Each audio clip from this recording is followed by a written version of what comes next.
கடந்த 2-3 நாட்களாக ஒரு ஸ்டில்லு சோஷியல் மீடியாவில் பரவிட்டு இருக்கு. ஒரு ஸ்டில் இல்லை, ஒரு 4-5 ஸ்டில்லு.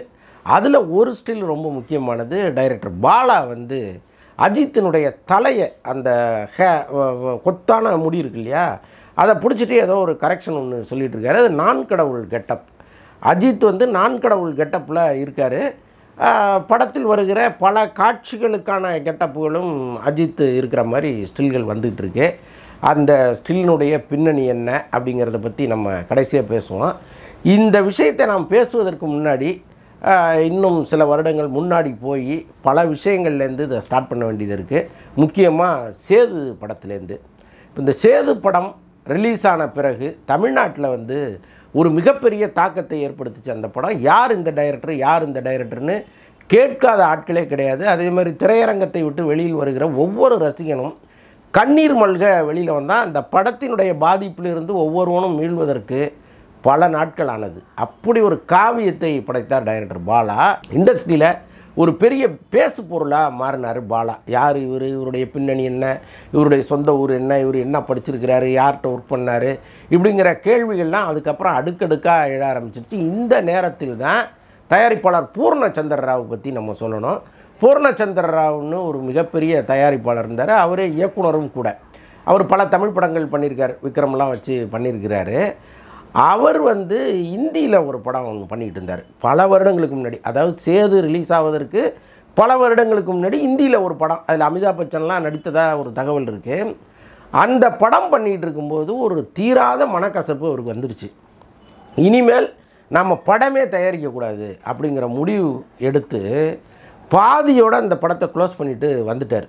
வந்து ஆந்திராவில் இருக்கார், சென்னையில் இருக்கார். ஆனால் படங்கள் மட்டும் அவர் என்ன, சினிமா பின்னணியிலிருந்து வந்த ஒருவர் சினிமாவை மறக்கவே மாட்டாங்க. சினிமா எடுப்பது வேண்டாம்னு ஒரு முடிவு எடுத்துருக்கலாம், ஆனால் சினிமா பார்ப்பதை ஒரு தொழிலாகவே அவர் வச்சுருந்தார். அப்படி சேது படத்தை அவர் பார்க்கும்போது அவர் மனசெல்லாம் அப்படியே உலுக்கிருச்சு. நாம் வந்து படம் தயாரிக்கக்கூடாதுங்கிற எடுத்த முடிவிலிருந்து பின்வாங்கிடணுங்கிற ஒரு முடிவை அந்த படம் வந்து அவருக்கு தருது. அப்போ உடனடியாக பாலாவை தேடி வராரு.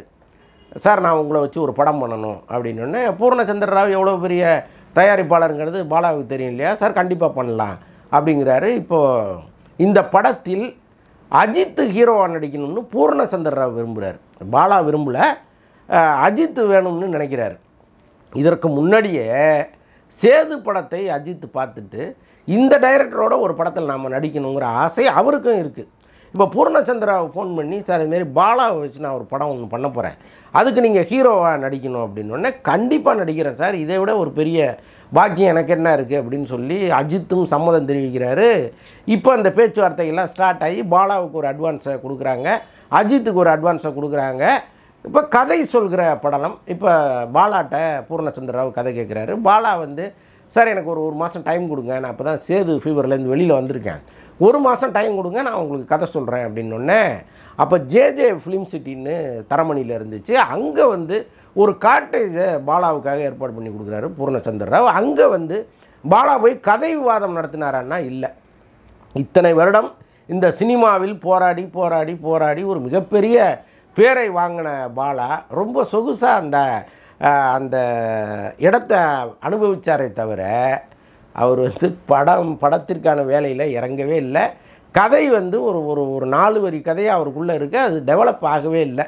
அப்படியே தினந்தோறும் ஹாப்பியாக லைவ் போயிட்டே இருக்குது. ஒரு மாதம் கழித்து பூர்ணச்சந்திர ராவ் வந்து, என்ன சார் கதை என்னாச்சு அப்படின்னோடனே, கதை இன்னும் ரெடி ஆகலை சார், நான் ஆனால் ஒரு கோர்வையாக வச்சுருக்கேன், நான் வேணால் அஜித்திட்ட கதையை சொல்லிடுறேன் அப்படின்னோடனே, இப்போ அஜித்தை சந்திக்க பாலா போகிறாரு. அந்த சந்திப்பில் அஜித்துக்கு பாலா மீது இருந்த அந்த ஒரு ப்ரைடு இருக்கும்ல, அது தகருது. என்ன காரணம் அப்படின்னா, பாலாவினுடைய பாடி லாங்குவேஜ், அவர் வந்து அந்த 10 வரி கதையை சொன்ன விதம், இது எல்லாமே வந்து அஜித்தை இவரோட சேர்ந்து நம்ம படம் பண்ணுறதா, படம் பண்ணால் அது அடிதடி இல்லாமல் முடிஞ்சிருமா அப்படிங்கிற மாதிரி பல சந்தேகங்களுக்கு வழிவகுக்குது. இப்போ அஜித் என்ன சொல்கிறாரு பூர்ணச்சந்திர ராவ்கிட்ட, சார் நான் நீங்கள் கொடுத்த அட்வான்ஸை நான் திருப்பி கொடுத்துட்றேன், இவரோட படம் பண்ண முடியாது போல் எனக்கு தோணுது அப்படின்னு சொல்லிவிட்டு அந்த படத்துலேருந்து அவர் விலகிடுறாரு. இது வந்து எபிசோடு 1. அதற்கப்புறம் பூர்ணச்சந்திர ராவ் என்ன பண்ணுறாருன்னா, சரி அஜித் அட்வான்ஸை திருப்பி கொடுத்துட்டாரு, பாலாவும் கதையை முழுமையாக சொல்ல மாட்டேங்கிறாரு, இந்த படத்தை வந்து நம்ம தொடர்ந்து ட்ராவல் பண்ணுறது சரியாக இருக்காது அப்படின்னு சொல்லிட்டு அவரும் விலகிடுறாரு. அதற்கப்புறம் தான் அமெரிக்காவிலேருந்து ஒரு தயாரிப்பாளர் வர்றாரு. பாலா வந்து நந்தாங்கிற படத்தை எடுக்கிறாரு. இந்த நந்தா படம் வெளியில் வந்த பிறகு சேது படத்துக்கு எவ்வளோ பெரிய வரவேற்போ அதை விட வேறொரு வரவேற்பு பாலாவுக்கு வந்துருச்சு. எங்கு திரும்பினாலும் பாலா பாலா பாலா. இப்போ அஜித் என்ன பண்ணுறாரு, மீண்டும் பாலா படத்தில் நடிக்கிறதுக்கு ரொம்ப விருப்பம் படுறாரு. உடனடியாக என்ன பண்ணுறாரு, தன்னுடைய நண்பரும் தயாரிப்பாளருமான எஸ்.எஸ். சக்கரவர்த்தியை பாலாட்ட அனுப்புகிறாரு. இந்த மாதிரி அஜித் சார் வந்து உங்கள் படத்தில் நடிக்க ஆசைப்படுறாரு, நானே அந்த படத்தை தயாரிக்கிறேன், நீங்கள் ஒரு கதையை சொல்லுங்கள் அப்படின்னோடனே இப்போ பாலா வந்து ஒரு வழக்கம் போல் ஒரு 10 வரியில் ஒரு கதையை சொல்கிறாரு. சரி ஓகே, என்ன பட்ஜெட்டு ஏது அப்படின்னு பேசும்போது ஒரு பட்ஜெட் வந்து இவங்க ஒர்க் அவுட் பண்ணுறாங்க.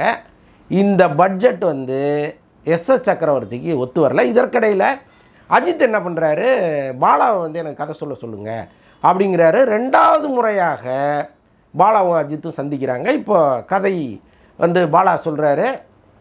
சேது படத்தில் கதை சொல்லும்போதே அவர் ஒரு தெனாவட்டா கதை சொன்னவர்.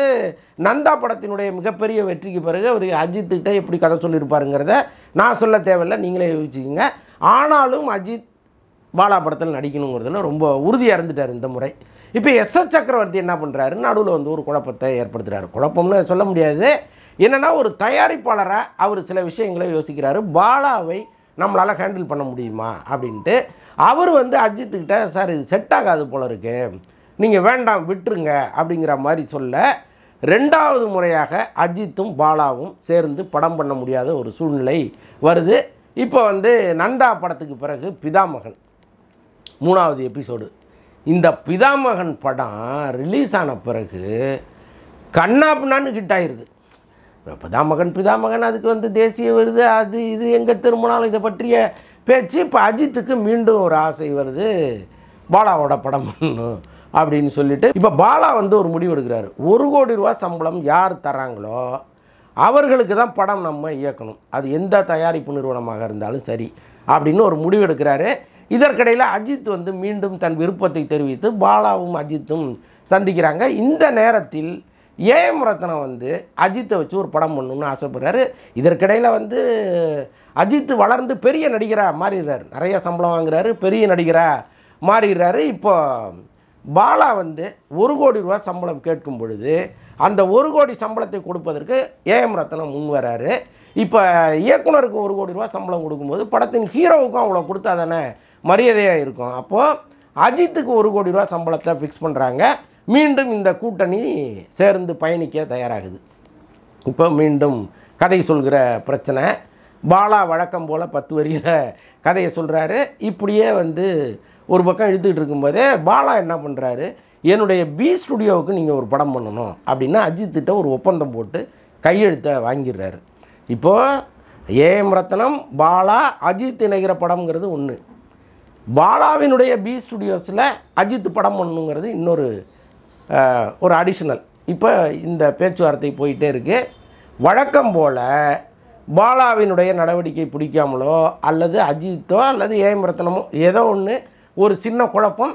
இதிலேருந்து அஜித் வந்து வெளியேறணுங்கிற முடிவுக்கு கிட்டத்தட்ட வராரு. என்ன காரணம் அப்படின்னா, ஒரு பக்கம் வந்து இந்த ஆட்டிடியூடு அதெல்லாம் இருந்தால் கூட பாலா கதையே சொல்ல மாட்டேங்கிறார்.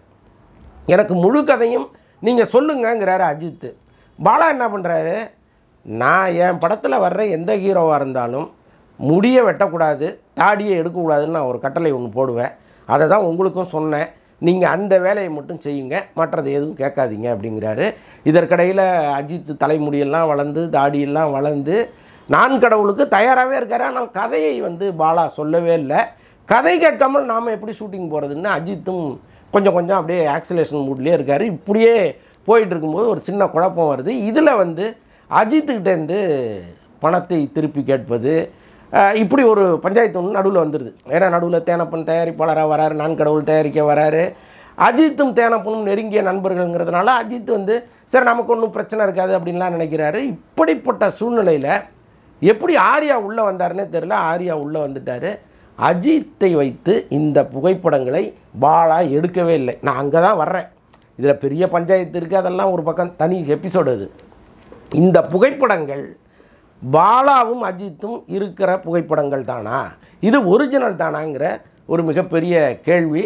நாம் இப்போ இறங்கி விசாரிக்கும் பொழுது பார்த்திங்கன்னா இது எல்லாமே ஃபேக்கான புகைப்படங்கள். இதில் என்ன நடந்தது அப்படின்னா, இந்த புகைப்படங்கள் ஏஐ தொழில்நுட்பத்தில் உருவாக்கப்பட்ட புகைப்படங்கள். பாதி வந்து ஃபோட்டோஷாப்பில் ஒர்க் பண்ணி ரெண்டுத்தையும் மேட்ச் பண்ணி ஒரு படமாக, ஒரு 4-5 படமாக விட்டாங்க. இதில் பல பேர் என்னென்னா, நான் கடவுள் படத்தில் அஜித் நடித்ததாகவும் அப்போது எடுக்கப்பட்ட புகைப்படங்கள் தான் இதுன்னு நம்பிட்டு இருக்காங்க. அதில் உண்மையே கிடையாது. இதில் இன்னொன்று என்னென்னா, இந்த மண்டையை மறைச்சவங்க கொண்டையை மறைக்கலங்கன்னு சொன்ன கதையாக, இப்போ அஜித் பின்னாடி 2 பேர் நிற்பாங்க, உங்களுக்கு பார்த்தா தெரியும். அந்த 2 பேரும் ஆர்யாவினுடைய மேனேஜர் ஒருத்தர், மேக்கப் மேன் ஒருத்தர்.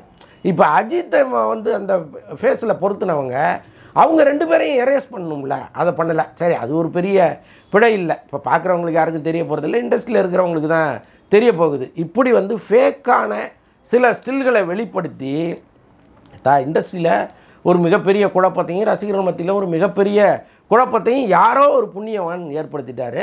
அதனுடைய விளைவு எல்லாருமே இப்போ பாலாவை கரைச்சி கொட்ட ஆரம்பிச்சிட்டாங்க. அஜித்தினுடைய ஒரு கனவு படம், அஜித் வந்து எவ்வளவு நாள் காத்திருந்தார், அந்த படத்துக்காக அவர் எவ்வளவு சிரமப்பட்டிருக்கிறாரு. இப்படியெல்லாம் அஜித் தலைமுடியை பிடிச்சி அப்படி தூக்குற அளவுக்கு பாலா வந்து என்னென்ன வேலைகள் பண்ணியிருக்காரு பாருங்க அப்படின்லாம் ஒரு பக்கம் பாலாவை கழுவி ஊற்றிட்டு இருக்காங்க. அஜித்தும் பாலாவும் இணைந்து நான் கடவுள் கொடுக்க முடியாமல் போனதற்கு அஜித் காரணம் கிடையாது, பாலா தான் முழு காரணம். அதற்கு பாலாவுடைய ஆட்டிடியூட், ஒரு கதை சொல்ல முழுமையாக கதை சொல்லாது, இப்படிலாம் பல பிரச்சனைகள் இருக்குங்கிறத நம்ம திரும்ப திரும்ப சொல்லிக்கிறோம். இந்த ஃபோட்டோஷாப் வித்தைகளை அஜித்துக்காக செய்து கொடுப்பவர் யாருன்னே தெரியல. அஜித்துக்காக இவர்கள் செய்கிற அந்த ஃபோட்டோஷாப் வேலைங்கிறது ஒரு பக்கம் அவருடைய ரசிகர்களை திருப்தி அளித்தால் கூட, இன்னொரு பக்கம் இந்த இண்டஸ்ட்ரியில் இருக்கிறவங்களுக்கு யாரோ செய்கிற ஃபேக் வேலைகள் அஜித்தினுடைய பெயரை எப்படியெல்லாம் கெடுக்குது பாருங்கள்லாம் சொல்லிகிட்டு இருக்காங்க. இதை சம்பந்தப்பட்டவர்கள் உணர்ந்து இதோடு நிறுத்திக்கிட்டால் நல்லாயிருக்கும். நல்ல வேளையாக இந்த ஸ்டில் வந்து நம்ம பழைய கதைகளெல்லாம் இங்கே பேச வேண்டிய ஒரு நல்ல சூழலை ஏற்படுத்தி கொடுத்தது. அந்த வகையில் அவருக்கு நன்றி.